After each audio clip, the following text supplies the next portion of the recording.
Pemirsa Pelita Hati Metro TV yang berbahagia, semoga sehat walafiat dan kesuksesan selalu bersama kita. Bersama saya Farid F. Saenong pagi ini untuk memahami tentang moderasi dalam beragama. Pemirsa, dalam sejarah umat beragama selalu saja ada dua poros bagaimana agama itu dilaksanakan. Ada satu pihak yang sangat berlebih-lebihan dalam menjalankan ajaran agama, ada pihak lain yang sangat atau melebih-lebihkan dalam melalaikan ajaran agama. Namun sebelum itu, kita saksikan tayangan berikut ini. Toleransi dan moderasi adalah nilai inti dalam ajaran Islam. Suatu hal yang penting, mengembangkan nilai-nilai toleransi dan moderasi untuk mengatasi persoalan umat seperti radikalisasi keagamaan, kekerasan atas nama agama, pengkafiran pihak lain, dan fanatisme. Radikalisme berarti pemahaman yang mengakar. Seharusnya, keyakinan yang dianut oleh manusia harus kuat dan mengakar sehingga akan menjadi sebuah keyakinan yang memiliki pondasi kokoh. Khususnya dalam hal yang berkaitan dengan substansi beragama, seperti menebar kasih sayang dengan membantu korban bencana alam dan menghargai hari perayaan umat agama. Penasaran pemirsa apa yang akan kita bahas selanjutnya mengenai moderasi dalam beragama? Jangan kemana-mana, Pelita Hati akan mengupasnya. Pemirsa yang berbahagia, satu pihak yang sangat melebih-lebihkan menjalankan ajaran agama biasa disebut al-ghulu atau ifrat, di mana makna awalnya adalah memang berlebih-lebihan. Berlebih-lebihan dalam melaksanakan ajaran agama tanpa melihat aturan-aturan teknis yang sudah ditetapkan oleh agama. Al-ghulu dalam sejarah umat manusia sering dikatakan selalu menjadi salah satu faktor hancurnya sebuah agama atau hancurnya umat beragama itu sendiri. Dalam sejarah umat manusia dulu banyak cara umat beragama untuk menjalankan agamanya, salah satunya dengan hal-hal yang berlebihan itu.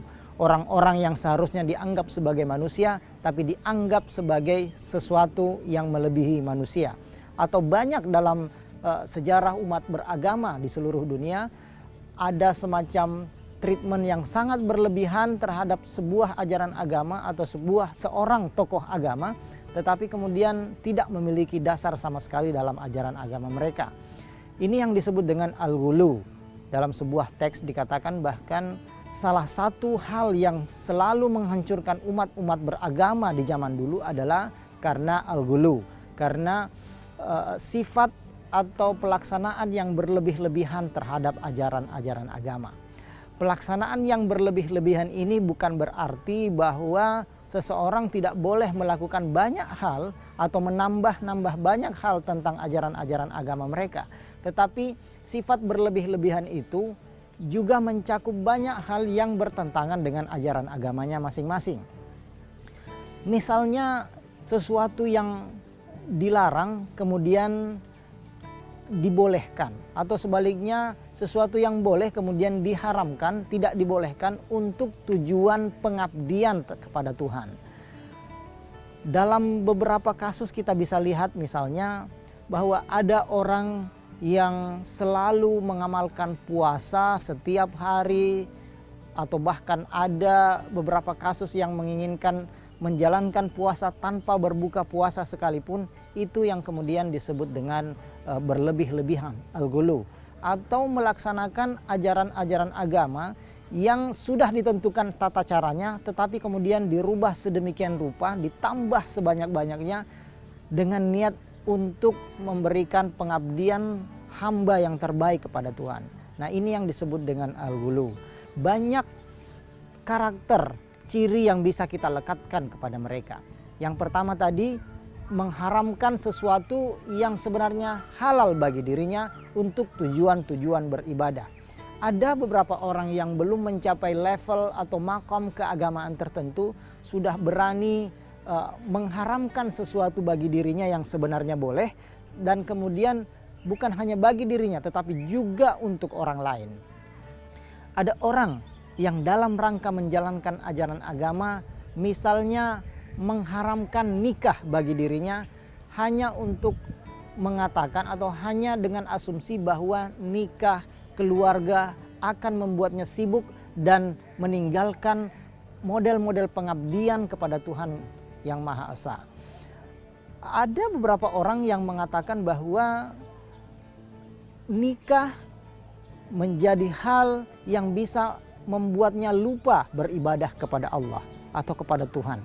Nah, disinilah kemudian kita katakan bahwa agama dengan berbagai aturannya sudah ada. Dan kemudian kalau menambah-nambahnya untuk kebutuhan yang tidak beralasan, dalam hal ini untuk tujuan beragama tetapi menambah-nambah ajaran agama, menambah-nambah beban keagamaan bagi dirinya dan untuk orang lain, merupakan salah satu karakter al-ghulu. Karakter orang yang melakukan al-ghulu dalam konteks melakukan sesuatu yang tidak benar adalah sesuatu yang tidak bisa dipertanggungjawabkan, sesuatu yang tidak memiliki alasan sama sekali. Karenanya karakter-karakter ini perlu kita kenal, perlu kita lihat bahwa fanatisme dalam konteks yang negatif adalah berlebih-lebihan karena tujuan-tujuan yang sebenarnya tidak dibenarkan oleh agama dan karenanya harus dihindari oleh umat beragama. Ketika mereka memiliki pendapat yang berbeda tentang sebuah ajaran, tentang sebuah konsep agama, mereka kemudian secara aktif menyalahkan, bahkan sampai pada titik mengkafirkan.